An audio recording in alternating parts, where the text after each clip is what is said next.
ರಾಣಿ ಚೆನ್ನಮ್ಮ ವಿಶ್ವವಿದ್ಯಾಲಯದ BA ಅಂತಿಮ ವರ್ಷದಲ್ಲಿ ಭಾರತೀಯ ರಾಜಕೀಯ ಚಿಂತಕರು ವಿಷಯವನ್ನು ಆಯ್ಕೆ ಮಾಡಿಕೊಂಡಂಥ ವಿದ್ಯಾರ್ಥಿಗಳಿಗೆ ಸ್ವಾಗತವನ್ನು ಕೋರ್ತಾ, ಇವತ್ತು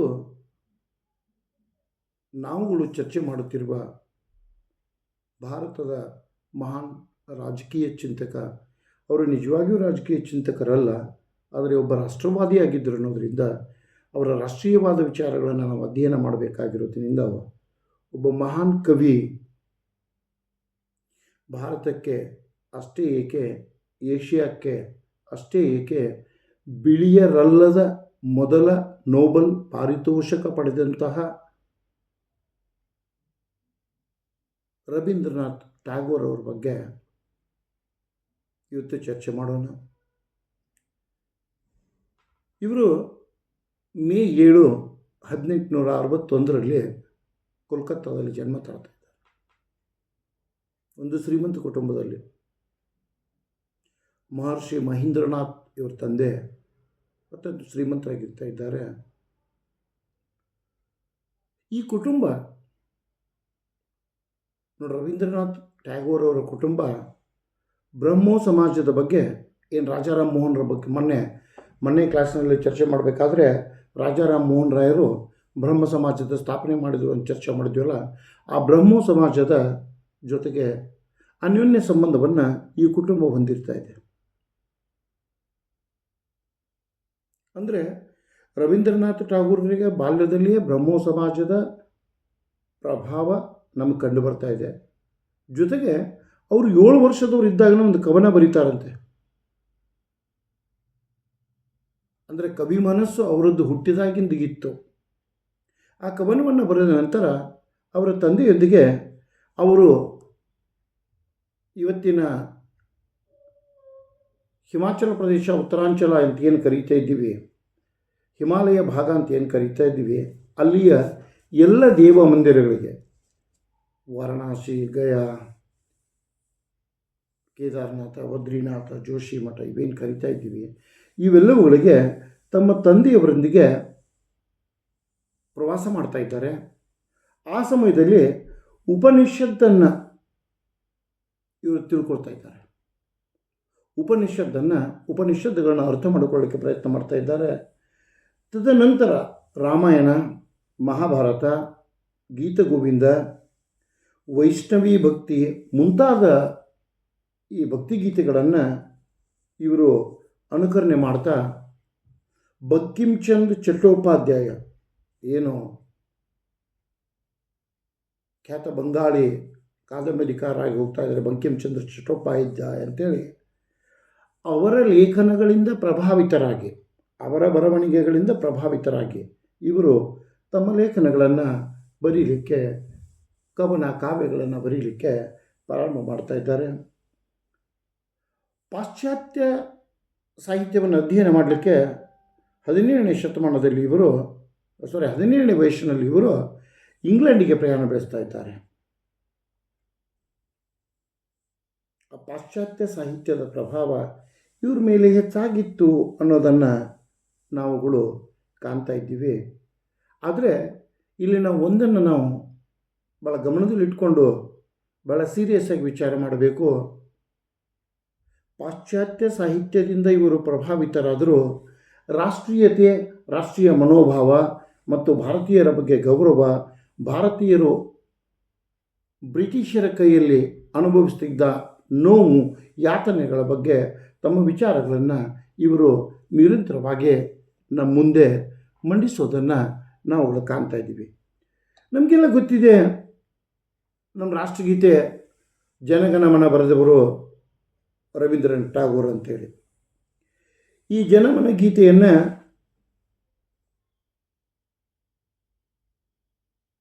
ಬರೆಯೋಕ್ಕಿಂತ ಮೊದಲು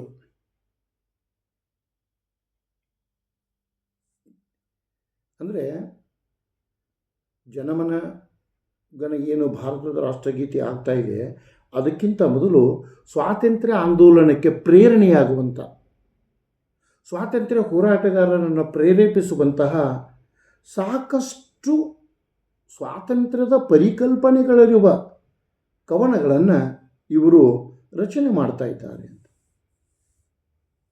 ಇವತ್ತೇನು ನಮ್ಮ ಜನಮನಗನ ಇದೆ, ಇದನ್ನು ಅವರು 1911ರಲ್ಲಿ ಬಂಗಾಳಿ ಭಾಷೆಯಲ್ಲಿ ಭಾರತ ಭಾಗ್ಯೋಭಿಜಾತ ಅಂತೇಳಿ ಬರೀತಾ ಇದ್ದಾರೆ. ಅದು ಮುಂದೆ ಬದಲಾವಣೆಯಾಗಿ ಭಾರತದ ರಾಷ್ಟ್ರಗೀತೆ ಆಗ್ತಾ ಇದೆ, ಅದು ಬೇರೆ ಮಾತು. ಸ್ವಾತಂತ್ರ್ಯ ನಂತರ ಇದು ನಮ್ಮ ರಾಷ್ಟ್ರಗೀತೆ ಆಗ್ತಾ ಇದೆ. ನಾನು ಅವ್ರ ಬಗ್ಗೆ ಓದ್ತಾ ಇರಬೇಕಾದ್ರೆ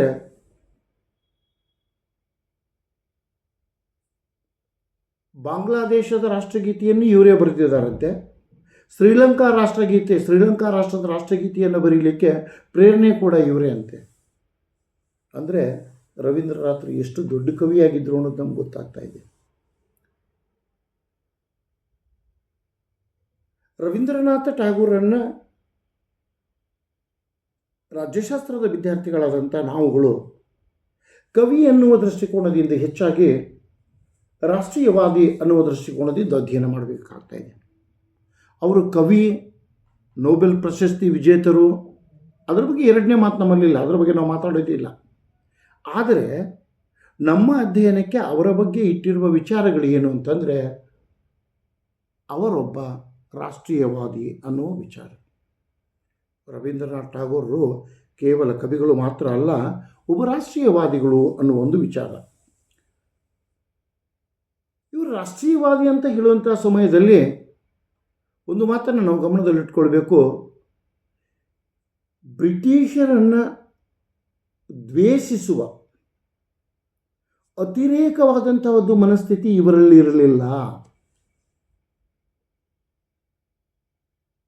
ಬ್ರಿಟಿಷ್ ವ್ಯವಸ್ಥೆಯನ್ನು, ಬ್ರಿಟಿಷರ ಆಡಳಿತವನ್ನು ಅಥವಾ ಬ್ರಿಟಿಷ್ ಪದ್ಧತಿಯನ್ನು ದ್ವೇಷಿಸುವಂಥ, ವಿರೋಧಿಸುವಂಥ ಮನಸ್ಥಿತಿಯನ್ನು ಇವರು ಹೊಂದಿರಲಿಲ್ಲ. ಆದರೆ ನಾವು ಮುಖ್ಯವಾಗಿ ಇಲ್ಲಿ ನೆನಪಿಡಬೇಕಾದಂಥ ಒಂದು ಅಂಶ ಏನಪ್ಪ ಅಂತಂದರೆ, ಬ್ರಿಟಿಷರ ಮನಸ್ಥಿತಿಯನ್ನು ಅಥವಾ ಬ್ರಿಟಿಷ್ ವ್ಯವಸ್ಥೆಯನ್ನು ದ್ವೇಷಿಸದೇ ಹೋದರೂ ಬ್ರಿಟಿಷರ ಅನ್ಯಾಯವನ್ನು ಮಾತ್ರ ಇವರು ಸಹಿಸ್ತಾ ಇರಲಿಲ್ಲ. ಬ್ರಿಟಿಷರು ಭಾರತೀಯರ ಮೇಲೆ, ಭಾರತದ ಜನರ ಮೇಲೆ, ಭಾರತದ ವ್ಯವಸ್ಥೆಯ ಮೇಲೆ, ಭಾರತದ ಸಂಪನ್ಮೂಲಗಳ ಮೇಲೆ ಏನು ಒಂದು ಅನ್ಯಾಯವನ್ನು ಮಾಡ್ತಾಯಿದ್ರು ಅಥವಾ ಎಂಥ ಒಂದು ಶೋಷಣೆಯನ್ನು ಮಾಡ್ತಾಯಿದ್ರು, ಆ ಶೋಷಣೆ ಮತ್ತು ಅನ್ಯಾಯವನ್ನು ಇವರು ಎಂದೂ ಸಹಿಸಿಕೊಳ್ಳಲಿಲ್ಲ.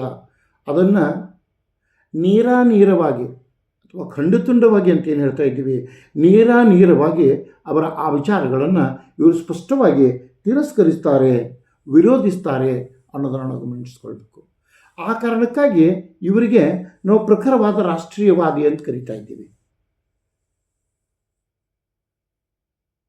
ಇವರು ಕೇವಲ ಕವಿ ಮತ್ತು ರಾಷ್ಟ್ರೀಯವಾದಿಯಾಗಿರದೆ ಒಂದು ವೈಜ್ಞಾನಿಕ ದೃಷ್ಟಿಕೋನವನ್ನು ಹೊಂದಿರುವಂತಹ ಹೃದಯವಂತ ಪ್ರಾಣಿಯಾಗಿದ್ದರು, ಹೃದಯವಂತ ವ್ಯಕ್ತಿಯಾಗಿದ್ದರು. ಇವರಿಗೆ ಕವಿ ಹೃದಯದ ಜೊತೆಗೆ ವೈಜ್ಞಾನಿಕ ಹೃದಯ ಕೂಡ ಇತ್ತು ಅನ್ನೋದನ್ನು ನಾವು ನೋಡಿಕೊಳ್ಬೇಕು. ಕೇವಲ ಕವಿ ಮನಸ್ಸಿನಿಂದ ಸಮಸ್ಯೆಗಳನ್ನು ನೋಡದೆ ವೈಜ್ಞಾನಿಕ ದೃಷ್ಟಿಕೋನದಿಂದ ಅವುಗಳನ್ನು ನೋಡ್ತಾ ಇದ್ದರು ಅನ್ನೋದು ಭಾಳ ಮುಖ್ಯ. ಇವರು ಎಲ್ಲರಂತೆ ಸ್ವಾತಂತ್ರ್ಯ ಇರಬೇಕು ಅನ್ನೋ ವಾದವನ್ನು ಮಂಡಿಸುವ ವ್ಯಕ್ತಿಯಾಗಿರಲಿಲ್ಲ.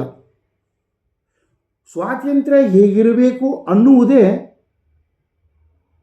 ಒಂದು ಭಿನ್ನವಾದ ಕಲ್ಪನೆಯನ್ನು ಇವರು ಹೊಂದಿದ್ರು. ಸ್ವಾತಂತ್ರ್ಯ ಅಂದ್ರೇ ಇವ್ರ ಕಲ್ಪನೆ ಸಂಪೂರ್ಣ ಭಿನ್ನವಾಗಿತ್ತು. ಆ ನಿಟ್ಟಿನಲ್ಲಿ ನಾವು ಇವ್ರಿಗೆ ಹೇಳಬೇಕಂದ್ರೆ, ಗಾಂಧೀಜಿಯನ್ನು ಕೆಲವೊಂದು ವಿಷಯದಲ್ಲಿ ಗಾಂಧೀಜಿಯವರಿಗೆ ಇವರಿಗೆ ಭಾಳ ಅನ್ಯೋನ್ಯತೆ ಇತ್ತು. ಗಾಂಧೀಜಿಯವರು ಸೌತ್ ಆಫ್ರಿಕಾದಿಂದ ಭಾರತಕ್ಕೆ ಬಂದ ಮೇಲೆ ಕೆಲವು ದಿನ ಶಾಂತಿನಿಕೇತನದಲ್ಲಿಯೇ ಉಳ್ಕೊಂಡಿರ್ತಾರೆ. ಶಾಂತಿನಿಕೇತನ ಅಂದ್ಕೊಂಡ್ರೆ ನಾವಿಲ್ಲಿ ಮಾತಾಡಬೇಕು. ಶಾಂತಿನಿಕೇತನ ಅವತ್ತು ಕಲಿಕೆ ಕೇಂದ್ರವಾಗಿತ್ತು, ಅದೊಂದು ವಿಶ್ವವಿದ್ಯಾಲಯವಾಗಿತ್ತು. ಅಂಥ ಸ್ಥಳದಲ್ಲಿ ಗಾಂಧೀಜಿಯವರು ಉಳ್ಕೊಳ್ತಾ ಇದ್ದಾರೆ.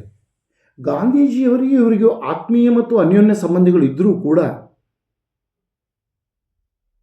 ರವೀಂದ್ರನಾಥ್ ಟ್ಯಾಗೋರ್ ಅವರು ಗಾಂಧೀಜಿಯವರ ವಿಚಾರಗಳನ್ನು, ಗಾಂಧೀಜಿಯವರ ತತ್ವ ಮತ್ತು ಸಿದ್ಧಾಂತಗಳನ್ನು ವಿರೋಧಿಸ್ತಾರೆ ಅನ್ನೋದನ್ನು ನಾವು ಭಾಳ ಗಮನ ಇಟ್ಕೊಂಡು ವಿಚಾರ ಮಾಡಬೇಕು.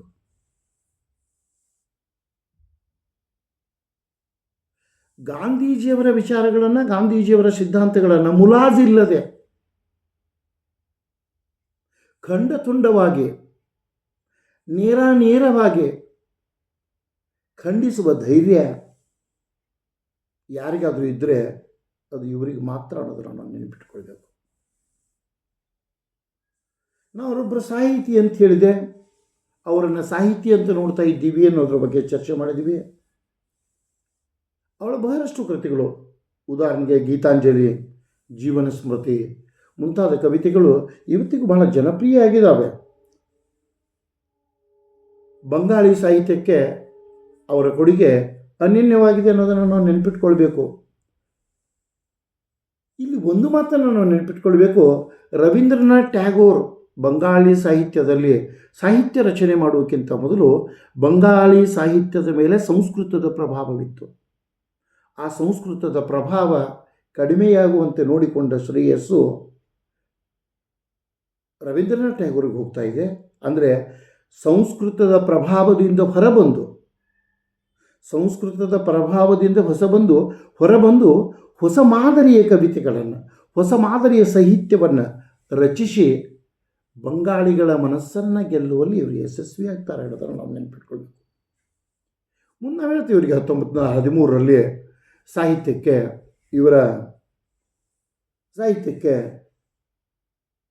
ಜ್ಞಾನಪೀಠ ಪ್ರಶಸ್ತಿ ಬಂತು. ಇವರಿಗೆ ಗೀತಾಂಜಲಿ ಕೃತಿಗೆ ನೊಬೆಲ್ ಪ್ರಶಸ್ತಿ ಬಂತು ಅನ್ನೋದನ್ನು ನಾವುಗಳೆಲ್ಲ ತಿಳ್ಕೊಂಡಿದ್ದೀವಿ. ತದನಂತರ ಇವರೇನೊಂದು ಶಾಂತಿನಿಕೇತನ ಅಂತ ವಿಶ್ವವಿದ್ಯಾಲಯ ಸ್ಥಾಪಿಸ್ತಾ ಇದ್ದಾರಲ್ಲ, ಅದಕ್ಕೆ ಹಣಕಾಸಿನ ಕೊರತೆ ಕಂಡೇ ಬರೋದಿಲ್ಲ. ಯಾಕೆಂದರೆ ಇವರಿಗೆ ನೊಬೆಲ್ ಪ್ರಶಸ್ತಿ ಬಂದ ನಂತರ ಆ ಶಾಂತಿನಿಕೇತನಕ್ಕೆ ಸಾಕಷ್ಟು ಹಣ ದೇಣಿಗೆ ರೂಪದಲ್ಲಿ ಬರ್ತಾ ಇದೆ ಅಂತ ಹೇಳಿದೆ. ಆಗಲೇ ಹೇಳಿದೆ, ಬಾಂಗ್ಲಾದೇಶದ ರಾಷ್ಟ್ರಗೀತೆಯನ್ನು ಇವರೇ ಬರ್ತಿದ್ದಾರೆ ಅಂತೇಳಿ. ಬಾಂಗ್ಲಾದೇಶದ ರಾಷ್ಟ್ರಗೀತೆಯನ್ನು ಇವತ್ತು ಅಮರ್ ಸುನಾರ್ ಬಾಂಗ್ಲಾ ಅಂತೇಳಿ, ನಾವು ಕ್ರಿಕೆಟ್ ಮ್ಯಾಚ್ ನಡಿಬೇಕಾದ್ರೆ ಬಾಂಗ್ಲಾದೇಶದ ರಾಷ್ಟ್ರಗೀತೆಯನ್ನು ಹಾಕಿರ್ತಾರೆ, ಅಮರ್ ಸುನಾರ್ ಬಾಂಗ್ಲಾ ಅಂತೇಳಿ. ಅದನ್ನು ರಚಿಸಿದವರು ರವೀಂದ್ರನಾಥ್ ಠಾಗೂರ್ ಅವರು. ಅದೇ ವೇಳೆಗೆ ಶ್ರೀಲಂಕಾದ ರಾಷ್ಟ್ರಗೀತೆ ಶ್ರೀಲಂಕಾ ಮಾತಾ ಅಂತ ಏನು ಬರ್ತಾ ಇದೆ, ಅದರಲ್ಲಿಯೂ ಕೂಡ ಇವ್ರ ಕೊಡುಗೆ ಇದೆ ಅನ್ನೋದನ್ನು ನಾವುಗಳು ಕಾಣ್ತಾ ಇದ್ದೀವಿ.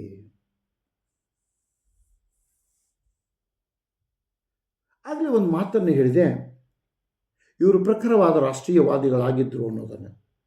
ಅದರ ಜೊತೆಗೆ ಇನ್ನೊಂದು ಅಂಶವನ್ನು ನಾನು ನಿಮ್ಮ ಮುಂದೆ ಇಟ್ಟಿದ್ದೆ. ಅದೇನಂತಂದರೆ, ಸ್ವಾತಂತ್ರ್ಯದ ಬಗ್ಗೆ ವಿಭಿನ್ನವಾದ ಪರಿಕಲ್ಪನೆಯನ್ನು, ಸ್ವಾತಂತ್ರ್ಯದ ಬಗ್ಗೆ ವಿಭಿನ್ನವಾದ ವಿಚಾರವನ್ನು ಇವರು ಹೊಂದಿದ್ರು. ಸ್ವಾತಂತ್ರ್ಯ ಅಂದರೆ ಹೇಗಿರಬೇಕು ಅನ್ನುವ ವೈಜ್ಞಾನಿಕ ದೃಷ್ಟಿಕೋನವನ್ನು ಇವರು ಹೊಂದಿದ್ರು ಅನ್ನೋದನ್ನು ನಾವು ನೆನಪಿಟ್ಕೊಳ್ಬೇಕು. ಇವರು ಏನು ಹೇಳ್ತಾರೆ ಅಂತಂದರೆ, ಭಾರತ ಸ್ವತಂತ್ರವಾಗಬೇಕು, ಹೌದು. ಭಾರತ ಬ್ರಿಟಿಷರ ದಾಸ್ಯದಿಂದ ಮುಕ್ತವಾಗಬೇಕು, ಹೌದು. ಬ್ರಿಟಿಷ್ ಸಾಮ್ರಾಜ್ಯ ನಮ್ಮ ಮೇಲೆ ಇರಬಾರ್ದು, ಇದು ಸರಿ, ಇದನ್ನು ನಾನು ಒಪ್ಕೊಳ್ತೀನಿ ಅಂತ ಹೇಳ್ತಾರೆ. ಆದರೆ ಇದು ರಾಜಕೀಯ ಸ್ವಾತಂತ್ರ್ಯ ಮಾತ್ರ ಆಗಬಾರದು ಅನ್ನೋ ವಿಚಾರ ನಮ್ಮ ಮುಂದಿರ್ತಾರೆ. ಬ್ರಿಟಿಷರಿಂದ ನಾವು ಮುಕ್ತವಾಗಬೇಕು, ನಾವು ಸ್ವತಂತ್ರ ಆಡಳಿತ ನಡೆಸಬೇಕು, ಆದರೆ ಇದು ಕೇವಲ ರಾಜಕೀಯ ಸ್ವಾತಂತ್ರ್ಯ ಆಗಬಾರದು. ಅಂದರೆ ಎಂತಹ ಸ್ವಾತಂತ್ರ್ಯ? ಇವರು ವಿಭಿನ್ನವಾದ ವಿಚಾರವನ್ನು ಹೊಂದಿದ್ದರಂದ್ರೂ ಇವರ ರಾಷ್ಟ್ರೀಯವಾದದ ವಿಚಾರ ಯಾವ ರೀತಿ ವಿಭಿನ್ನವಾಗಿತ್ತು ಅನ್ನುವ ವಿಷಯ ಬಂದಾಗ, ನಿಜವಾದ ಸ್ವಾತಂತ್ರ್ಯ ಅಂದರೆ ಇವರೇನು ಹೇಳ್ತಾರೆ ಅಂದರೆ, ನಮಗೆ ಸತ್ಯದ ದಾರಿಯಲ್ಲಿ ನಡೆಯುವುದೇ ನಿಜವಾದ ಸ್ವಾತಂತ್ರ್ಯ. ಅಂದರೆ ಗಾಂಧೀಜಿಯ ಪ್ರಭಾವ ಇತ್ತು ಅಂತ ಆಗಲೇ ಹೇಳಿದೆ ನಿಮಗೆ. ಸತ್ಯದ ದಾರಿಯಲ್ಲಿ ನಡೆಯುವುದೇ ನಿಜವಾದ ಸ್ವಾತಂತ್ರ್ಯ ಅಂತ ಹೇಳ್ತಾ ಇದ್ದಾರೆ. ಕೇವಲ ರಾಜಕೀಯ ಸ್ವಾತಂತ್ರ್ಯ ಅಲ್ಲ, ಸತ್ಯದ ದಾರಿಯಲ್ಲಿ ನಡೆಯುವುದು ನಿಜವಾದ ಸ್ವಾತಂತ್ರ್ಯ. ಅದರ ಜೊತೆಗೆ ಆತ್ಮಸಾಕ್ಷಿಯಂತೆ ನಡೆದುಕೊಳ್ಳುವಂಥ ಸ್ವಾತಂತ್ರ್ಯ ನಿಮಗಿರಬೇಕು. ಸತ್ಯದ ದಾರಿಯಲ್ಲಿ ನಡೆಯುವ ಸ್ವಾತಂತ್ರ್ಯ ಇರಬೇಕು, ಜೊತೆಗೆ ಆತ್ಮಸಾಕ್ಷಿಯಂತೆ ನಡೆದುಕೊಳ್ಳುವಂಥ ಸ್ವಾತಂತ್ರ್ಯ ನಿಮಗಿರಬೇಕು. ಈ ಆತ್ಮಸಾಕ್ಷಿಯಂತೆ ಅನ್ನುವಂಥ ಪ್ರಶ್ನೆ ಬಂದಾಗ, ಇವತ್ತಿನ ನಾವು ರಾಜಕೀಯ ವ್ಯವಸ್ಥೆಯನ್ನು ಅವಲೋಕನ ಮಾಡಿದರೆ, ಇವತ್ತಿನ ರಾಜಕಾರಣಿಗಳನ್ನು, ನಮ್ಮನ್ನು ಆಳುವವರನ್ನು ನಾವು ಅವಲೋಕನ ಮಾಡಿದರೆ, ಬಹಳ ಖೇದದಿಂದ, ಬಹಳ ನೋವಿನಿಂದ ಹೇಳಬೇಕಾಗ್ತಾ ಇದೆ, ಅವರು ಸತ್ಯದ ದಾರಿಯಲ್ಲಿಯೂ ನಡೆಯುತ್ತಾ ಇಲ್ಲ, ಆತ್ಮಸಾಕ್ಷಿಯಂತೆಯೂ ನಡೀತಾ ಇಲ್ಲ. ಒಬ್ರು ಯಾರೋ ಹೇಳ್ತಾರೆ ಅವರಿಗೆ ಆತ್ಮಸಾಕ್ಷಿಯೇ ಇಲ್ಲ ಅಂತೇಳಿ. ಅನುಕೂಲ ಸಿಂಧು ರಾಜಕೀಯವನ್ನು ಮಾಡುವ ರಾಜಕಾರಣಿಗಳು ನಮ್ಮಲ್ಲಿದ್ದಾರೆ. ಇಂಥ ಅನುಕೂಲ ಸಿಂಧು ರಾಜಕೀಯವನ್ನು, ಆತ್ಮಸಾಕ್ಷಿಗೆ ವಿರುದ್ಧವಾಗಿ ನಡೆದುಕೊಳ್ಳುವ ಸ್ವಾತಂತ್ರ್ಯವನ್ನು ಇವರು ವಿರೋಧಿಸ್ತಾ ಇದ್ದಾರೆ ಅನ್ನೋದನ್ನು ನಾವು ನೆನಪಿಟ್ಕೊಳ್ಬೇಕು. ಜೊತೆಗೆ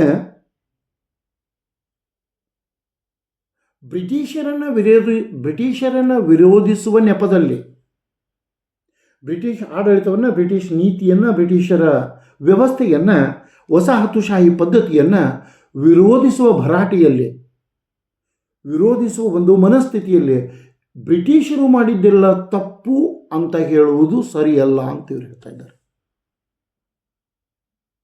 ಅಂದರೆ ಬ್ರಿಟಿಷರು ಮಾಡಿದ್ದನ್ನು ಏನು ಬ್ರಿಟಿಷರು ಮಾಡಿದ್ದಾರೆ, ಅದು ಯಾವುದೇ ವಿಷಯದಲ್ಲಿ ಇರ್ಬೋದು. ಕೆಲವು ವಿಷಯಗಳನ್ನು ತಿರಸ್ಕರಿಸಬೇಕು ಅಂತ ಹೇಳಿದ್ದಾರೆ ಅಂತ ಆಗಲೇ ಹೇಳಿದೆ. ಎಲ್ಲವನ್ನೂ ಒಪ್ಪಬೇಕು ಅಂತ ಹೇಳೋದಿಲ್ಲ ಅಂತ ಬ್ರಿಟಿಷರನ್ನು ವಿರೋಧಿಸ್ತಾ ಇದ್ದಾರೆ ಅಂತ ಹೇಳ್ತಾ ಇದ್ದಾನೆ. ಆದರೆ ಅದೇ ಸಮಯದಲ್ಲಿ ಇನ್ನೊಂದು ನಮಗೆ ಮಹತ್ವದ ಮಾತನ್ನು ಏನು ಹೇಳ್ತಾರೆ ಅಂದರೆ, ಬ್ರಿಟಿಷರನ್ನು ತಿರಸ್ಕರಿಸುವ ಮನಸ್ಥಿತಿಯಲ್ಲಿ ಅಥವಾ ಬ್ರಿಟಿಷರ ವಿಚಾರಗಳನ್ನು ತಿರಸ್ಕರಿಸುವಂತಹ ಒಂದು ಸಮಯದಲ್ಲಿ ನಾವುಗಳು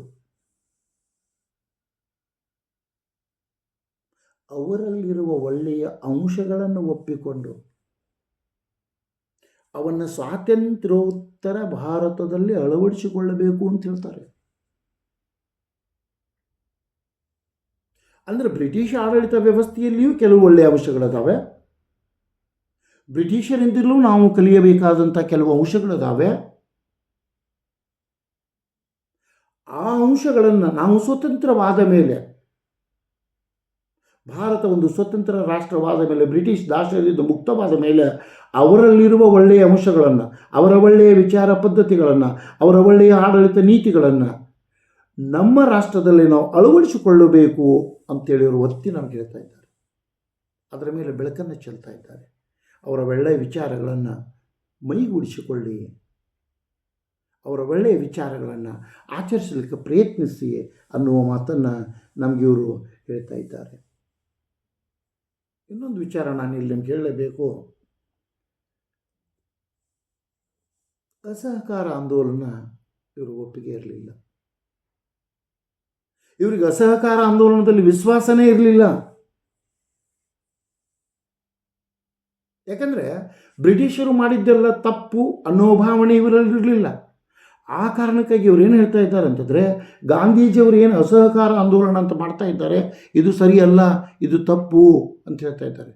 ಅಂದರೆ ಗಾಂಧೀಜಿಯವರು ಮಾಡಿದ್ದು ತಪ್ಪು ಅನ್ನುವ ಹೇಳುವ ಧೈರ್ಯ ಅವರಿಗಿತ್ತು. ಆದರೆ ಅದೇ ವೇಳೆಗೆ ಬ್ರಿಟಿಷರ ದೌರ್ಜನ್ಯವನ್ನು, ಅನ್ಯಾಯವನ್ನು, ಶೋಷಣೆಯನ್ನು ಒಪ್ಪಬೇಕು ಅಂತಲೂ ಕೂಡ ಇವರು ಹೇಳೋದಿಲ್ಲ. ಅವರ ಅನ್ಯಾಯ, ಅವರ ಶೋಷಣೆ, ಅವರು ಮಾಡುವ ತಪ್ಪುಗಳು, ಅವರ ತಪ್ಪು ನೀತಿಗಳನ್ನು, ಅವರ ತಪ್ಪು ವ್ಯವಸ್ಥೆಯನ್ನು ವಿರೋಧಿಸಿ ಅಂತ ಹೇಳ್ತಾ ಇದ್ದಾರೆ. ಆದರೆ ವಿರೋಧಿಸುವ ಭರಾಟೆಯಲ್ಲಿ, ವಿರೋಧಿಸುವ ಮನಸ್ಥಿತಿಯಲ್ಲಿ ಅವರ ಒಳ್ಳೆಯತನವನ್ನು ವಿರೋಧಿಸಬೇಡಿ, ಅವರ ಒಳ್ಳೆಯತನವನ್ನು ಕಲಿತುಕೊಳ್ಳಿ, ಮೇಳೈಸಿಕೊಳ್ಳಿ, ನಿಮ್ಮ ಜೀವನದಲ್ಲಿ ಅಳವಡಿಸಿಕೊಳ್ಳಿ ಅಂತ ಹೇಳ್ತಾ ಇದ್ದಾರೆ. ಜೊತೆಗೆ ಅಮೃತ್ಸರದಲ್ಲಿ ಏನು ಜಾಲಿಯನ್ ವಾಲಾಬಾಗ್ ಹತ್ಯಾಕಾಂಡ ಆಗ್ತಾ ಇದೆ, ಆ ಜಾಲಿಯನ್ ವಾಲಾಬಾಗ್ ಹತ್ಯಾಕಾಂಡ ಆದ ನಂತರ ಇವರು ತಮಗೆ ನೀಡಿದ ಅಮೃತ್ಸರದಲ್ಲಿ ಒಂದು ಹತ್ಯಾಕಾಂಡ ಆಗ್ತಾಯಿದೆ. ಆ ಹತ್ಯಾಕಾಂಡದ ನಂತರ ತಮ್ಮ ನೈಟ್ಹುಡ್ ಪದವಿಯನ್ನೇ ಇವರು ಬ್ರಿಟಿಷರು ವಾಪಸ್ ಕೊಡ್ತಾ ಇದ್ದಾರೆ. ಅಂದರೆ ಇವರಲ್ಲಿ ಎಷ್ಟು ರಾಷ್ಟ್ರದ ಬಗ್ಗೆ, ರಾಷ್ಟ್ರದ ಜನರ ಬಗ್ಗೆ ಗೌರವ ಇತ್ತು ಅನ್ನೋದನ್ನು ನೆನಪಿಟ್ಕೊಳ್ಳಿ. ಜನ ನೈಟ್ಹುಡ್ ಪದವಿಯನ್ನು ಪಡೆಯಲಿಕ್ಕೆ ಶತಾಯಗತಾಯ ಪ್ರಯತ್ನ ಮಾಡುವಂಥ ಸಮಯದಲ್ಲಿ ಟಾಗೋರರು ತಮಗೆ ನೀಡಿದ ನೈಟ್ಹುಡ್ ಪದವಿಯನ್ನು ಮರಳಿಸ್ತಾ ಇದ್ದಾರೆ.